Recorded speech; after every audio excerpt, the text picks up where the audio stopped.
Meu caro Paulo Portas, Presidente do CDS-PP e Vice-Primeiro-Ministro,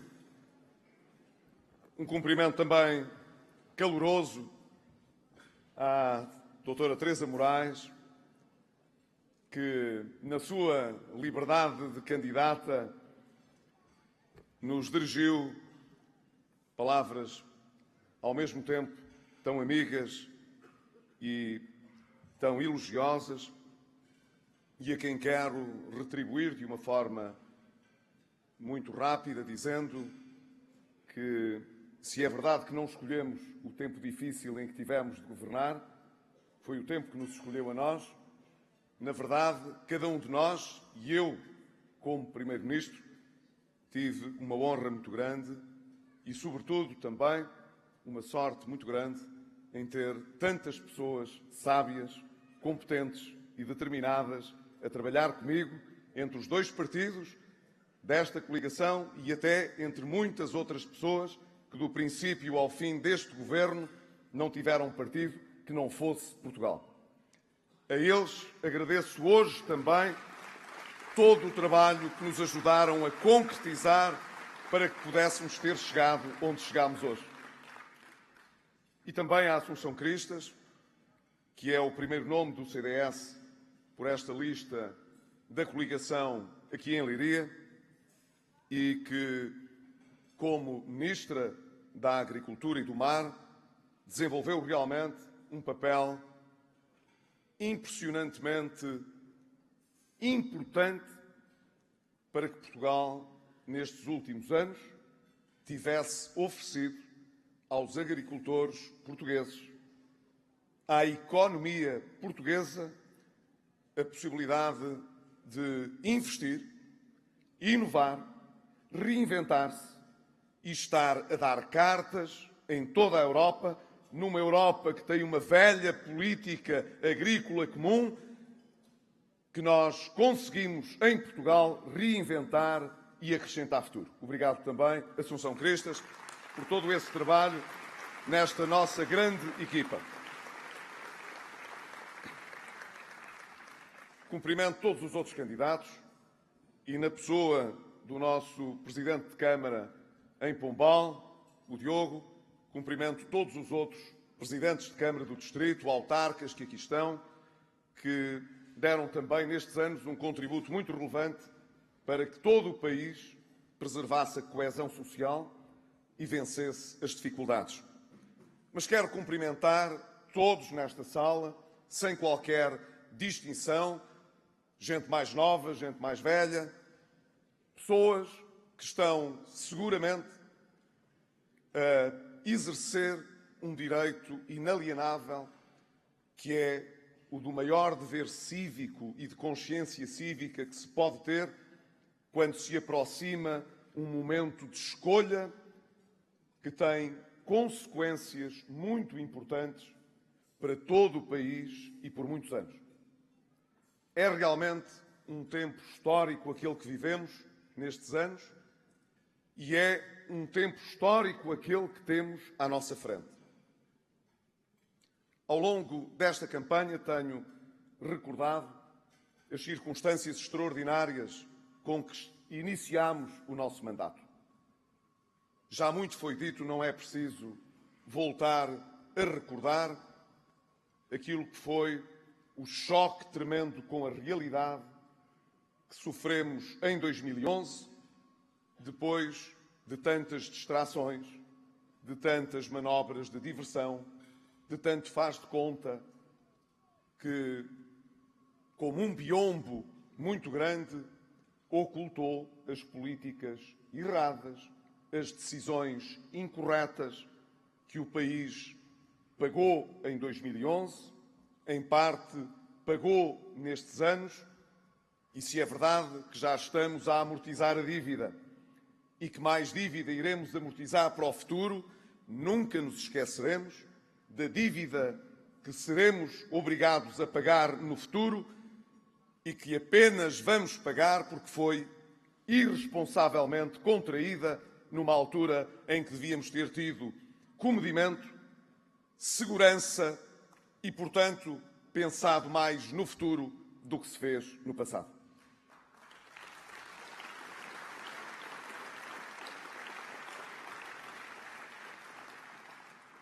Não esqueço, no entanto, a forma como o país, todo ele, se empenhou nestes anos na tarefa de vencer a crise. O Governo tem, evidentemente, uma responsabilidade que é de conduzir as políticas públicas, as escolhas essenciais que se colocam no plano do Estado. Mas nenhum Governo consegue ser bem-sucedido nas suas orientações e propósitos se o país, enquanto tal, não compreender a gravidade das circunstâncias que vive e não se empenhar fortemente em ultrapassá-las. Em Portugal, nós, nos últimos anos, não governámos para os nossos partidos, nem para os que nos elegeram, governámos para todos os portugueses, para podermos hoje dizer aos portugueses que não lhes falhamos, que não falhamos a Portugal e que Portugal não falhou no seu objetivo de ultrapassar e vencer a crise, fechar o memorando e olhar hoje para o futuro com realismo, mas com muita esperança e com muita confiança.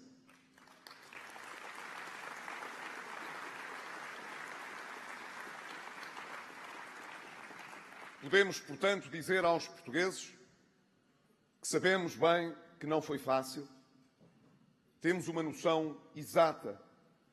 como dizia o Dr. Fernando Nogueira na mensagem que aqui foi transmitida no começo deste jantar, temos uma noção exata da penosidade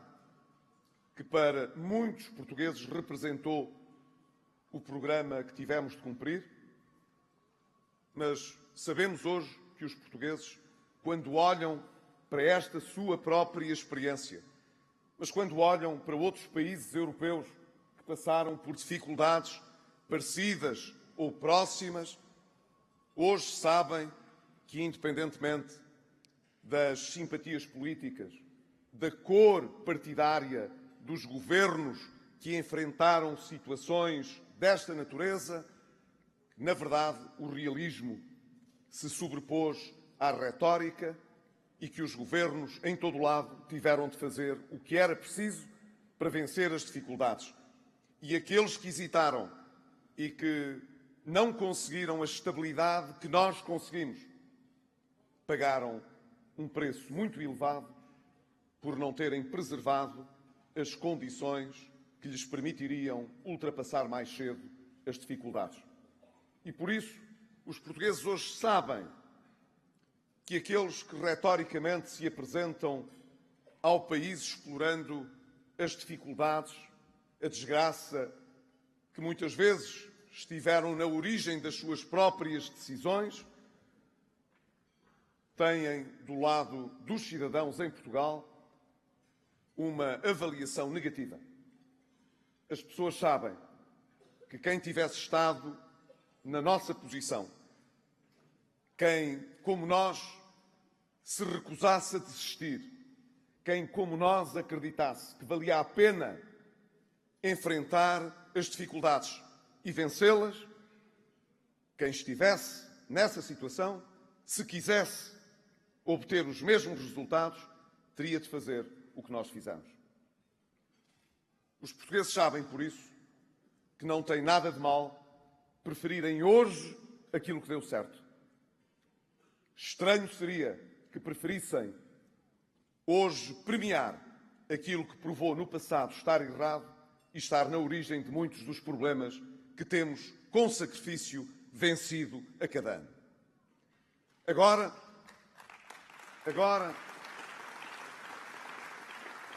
estamos nas eleições de 2015 e que, portanto, podemos projetar para o futuro a nossa visão, a nossa vontade, a nossa escolha, podemos fechar bem o balanço destes anos, dizendo que a sociedade democrática portuguesa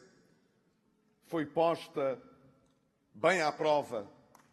como talvez em nenhuma outra circunstância em 41 anos de democracia,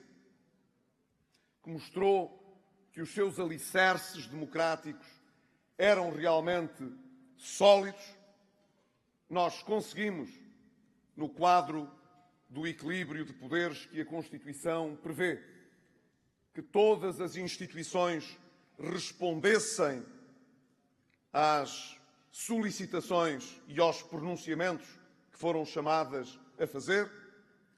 que cada um cumpriu, portanto, de forma a não defraudar o equilíbrio de poderes democrático, para que o país pudesse, com normalidade, ultrapassar a exceção e a emergência. Não há dúvida, quando olhamos para cada um dos órgãos de soberania, sabemos que eles funcionaram. Qualquer que seja a opinião que existe em Portugal sobre as decisões que cada um tomou,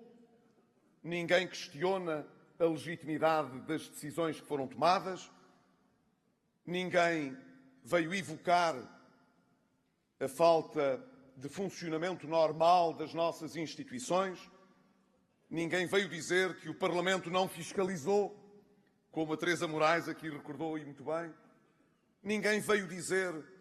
que os cidadãos, no debate sempre intenso que a austeridade suscitou, não puderam manifestar as suas queixas, as suas apreensões, as suas opiniões. Ninguém veio dizer que foi reprimida ou influenciada a liberdade de expressão ou sequer a cobertura, a mediatização que essa expressão democrática envolve. Não há dúvida, todos exercemos as nossas competências num equilíbrio que resultou não apenas num exercício de maturidade democrática, mas que teve ainda espaço, acima de tudo, para que a conflitualidade social se mantivesse sempre dentro daquilo que é o respeito das regras democráticas e que os que têm vontade de chegar a um compromisso, de dialogar, de concertar posições, estivessem na concertação social, estivessem no setor solidário, pudessem pôr as suas diferenças de lado, sempre que elas existiram e existiram, para pôr à frente de tudo o espírito de compromisso, para salvar a economia portuguesa, a nossa capacidade de regeneração, para garantir a coesão social e valer a quem mais precisou, naqueles que estiveram sempre mais vulneráveis. A nossa democracia funcionou num quadro de exceção, porque viver em emergência económica e financeira não é o normal, e tudo isto permitiu que a maioria que suportou o governo no Parlamento pudesse dar hoje aos portugueses, com este equilíbrio, a resposta que os portugueses exigiam. Nós conseguimos que o governo governasse por essa maioria com estabilidade e que, por essa razão, os nossos compromissos mais relevantes perante os nossos parceiros externos, perante os nossos credores, mas, sobretudo, também perante todos os portugueses, pudessem ser respeitados. E é por isso, Teresa Moraes, que nós hoje realmente podemos apresentar-nos ao país com as costas direitas e de cabeça bem levantada.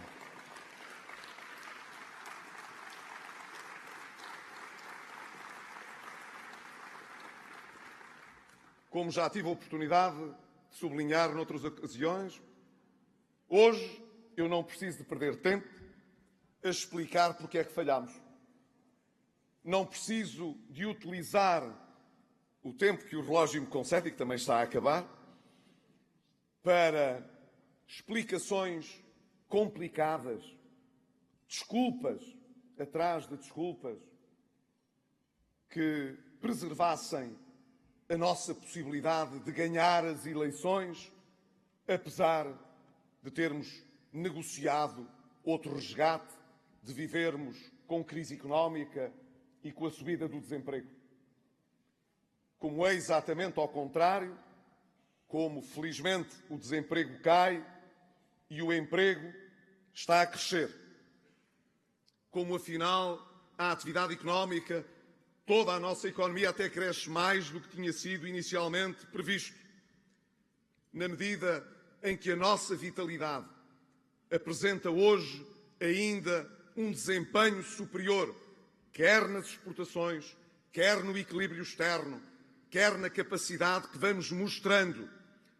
para atingir as nossas metas. E este ano, pela primeira vez desde que estamos no euro, não teremos um déficit excessivo.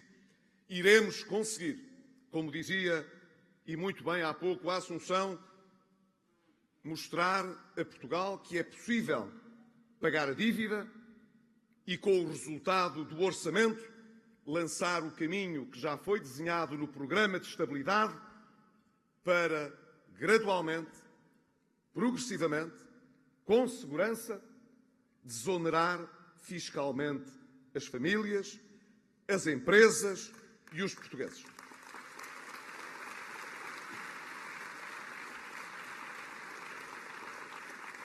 Agora, importa, portanto, olhar para o futuro e projetar no futuro não apenas a continuidade desta recuperação,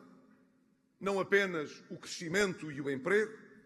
mas fixar-nos nas novas metas que podem realmente fazer uma grande diferença para Portugal e levando o patamar da nossa ambição agora que cumprimos e que podemos mais. E qual é essa ambição? É a ambição de um país que, ao fim de 41 anos de democracia e de liberdade, precisa de romper com aquilo que é a pobreza endémica, as desigualdades económicas e sociais, estejam elas ligadas ao género ou a outras circunstâncias acidentais. Na verdade, nós não podemos conformar-nos apenas com o facto de não termos agravado as desigualdades em Portugal, porque não agravamos. Conseguimos, ao fim destes 4 anos, vencer uma crise económica e financeira muito grave, sem agravar as desigualdades. Mas nós sabíamos e sabemos que antes da crise as desigualdades já eram muito marcadas. Ora, nós, agora que saímos da emergência, temos de nos focar totalmente no chamado desenvolvimento social. Agora temos de apelar não apenas às instituições particulares de solidariedade social, para terem uma parceria ainda mais forte com o Estado, para valer a quem precisa, sejam mais idosos, sejam deficientes, sejam crianças, mas, sobretudo, para nos permitir responder ao desafio da igualdade de oportunidades logo que as desigualdades se manifestam. E elas manifestam-se, deixem-me dizer-lhes, cada vez que uma criança que provém de uma família de menores recursos não tem sucesso escolar e, não tendo sucesso escolar, abandona a escola mais cedo e ou vai para o desemprego ou vai para um emprego pouco qualificado, mal remunerado, reproduzindo para a frente a injustiça inicial e obrigando a solidariedade a atuar quando já é tarde demais. É assim que as coisas têm funcionado ao longo de todos estes anos, têm de passar a funcionar de outra maneira. Nós já conseguimos, e isso é importante sublinhar, reduzir a taxa de abandono escolar precoce de 28,7% para pouco mais de 17%.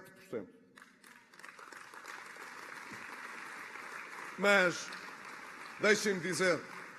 17% de abandono escolar precoce é tão mau quanto 12% de desemprego. É muito. 17% de desemprego era pior. 28,7% de taxa de abandono escolar precoce era pior. Mas o que temos ainda não é o que desejamos. E por isso teremos até 2020 de reduzir mesmo o abandono escolar precoce para os 10% a que nos comprometemos, mas temos também de deixar a nossa economia criar emprego de modo a que a nossa taxa de desemprego esteja pelo menos ao nível da média europeia, mas de preferência abaixo da média europeia, dado que o nosso objetivo continua a ser o de crescer acima da média europeia e da zona euro.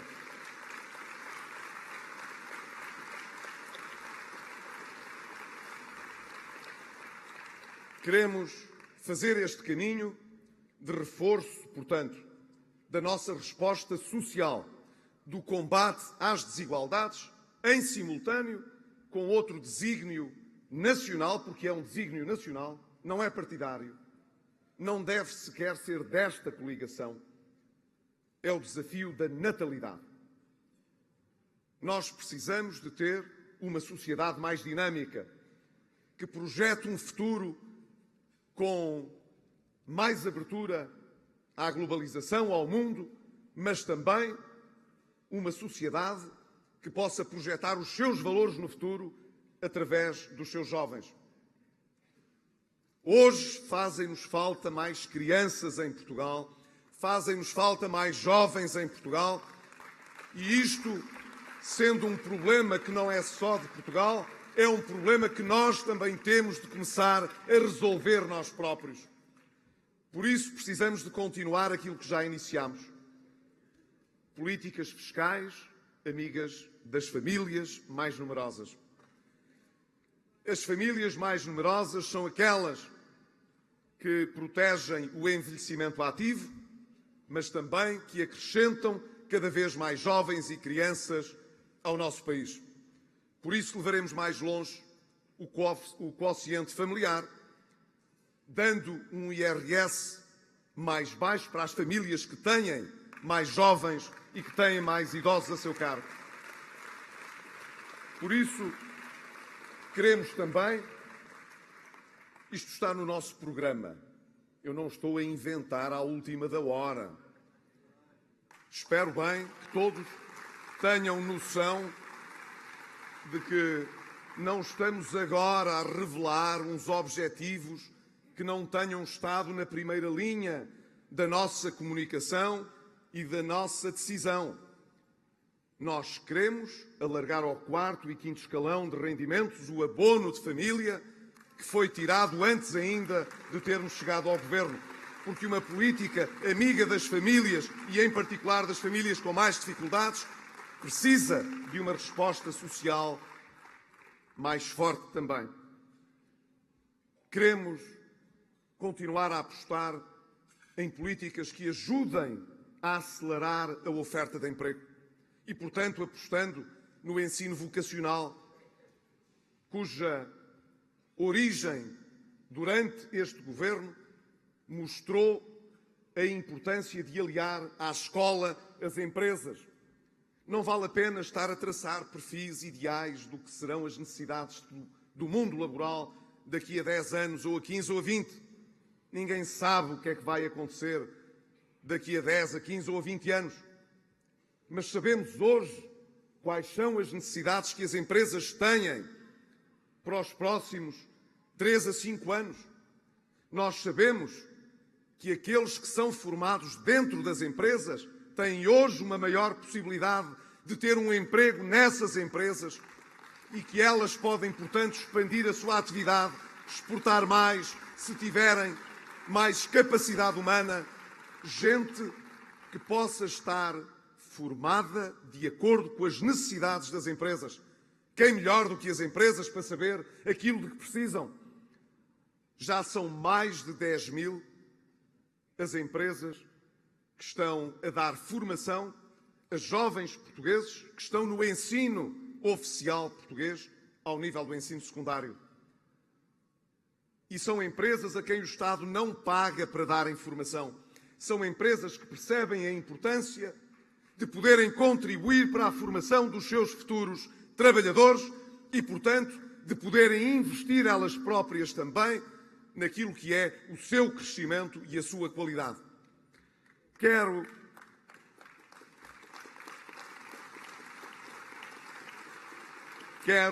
sublinhar a importância, portanto, de mantermos um caminho de aposta e reforço da resposta das políticas sociais, sem o que não teremos uma sociedade nem mais justa, nem mais próspera, nem mais dinâmica. Mas quero acrescentar um terceiro objetivo. Já falei do combate às desigualdades, já falei da natalidade, mas há um outro objetivo nacional importante: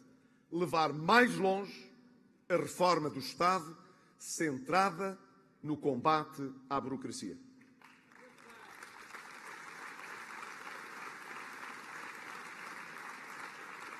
Se queremos realmente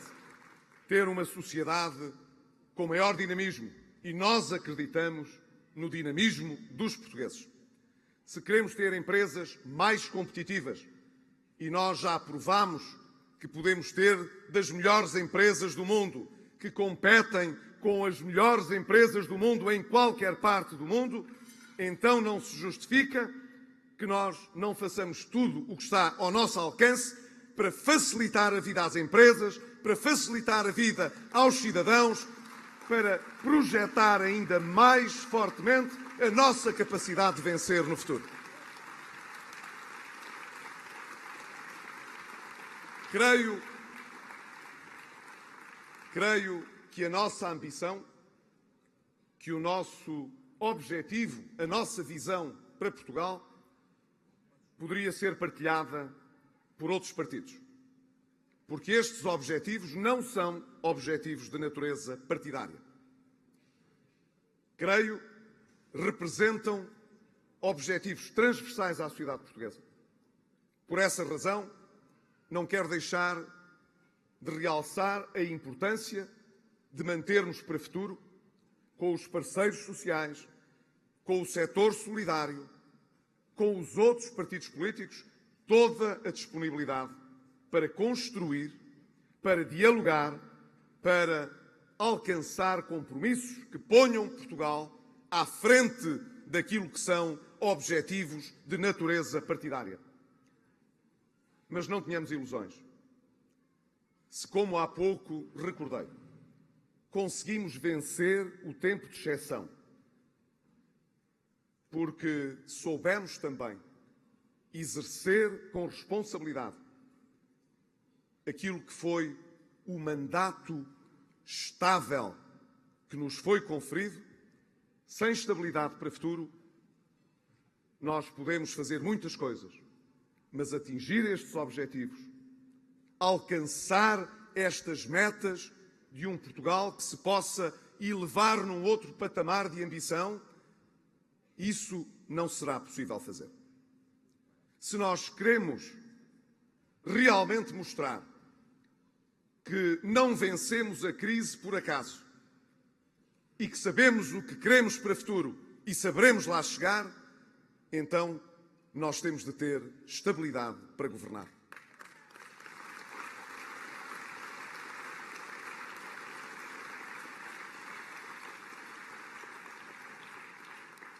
A única maneira que temos de dizer aos portugueses que a garantia da estabilidade é essencial é mostrar-lhes o que conseguimos fazer com essa estabilidade que nos deram há 4 anos. Vencemos a crise, o país está a crescer e hoje não há dúvida nenhuma, nós podemos ambicionar mais. Mas se queremos alcançar mais do que fizemos até hoje, não podemos ter menos condições políticas do que tivemos nestes 4 anos. Por isso lhes peço, novamente, com muita naturalidade e com muita humildade, não como o líder desta coligação que, juntamente com Paulo Portas, se propõe aos portugueses governar nos próximos 4 anos, mas com a experiência que leva de mais de 4 anos de Primeiro-Ministro, observando o que se passa nos países que são nossos parceiros, observando o que se passa à nossa volta, que se queremos vencer e queremos vencer, então temos de pôr muitas das diferenças de lado e temos mesmo de criar as condições para ser bem-sucedidos. E isso só depende da estabilidade política que soubermos criar com a escolha que fizermos nas eleições de 4 de outubro. Confio na escolha dos portugueses, porque sei que só chegamos aqui com o seu apoio e sei o que poderemos fazer com o seu apoio a partir de 4 de outubro, se eles assim o desejarem também. Viva Pombal, viva o Distrito de Leiria, viva Portugal!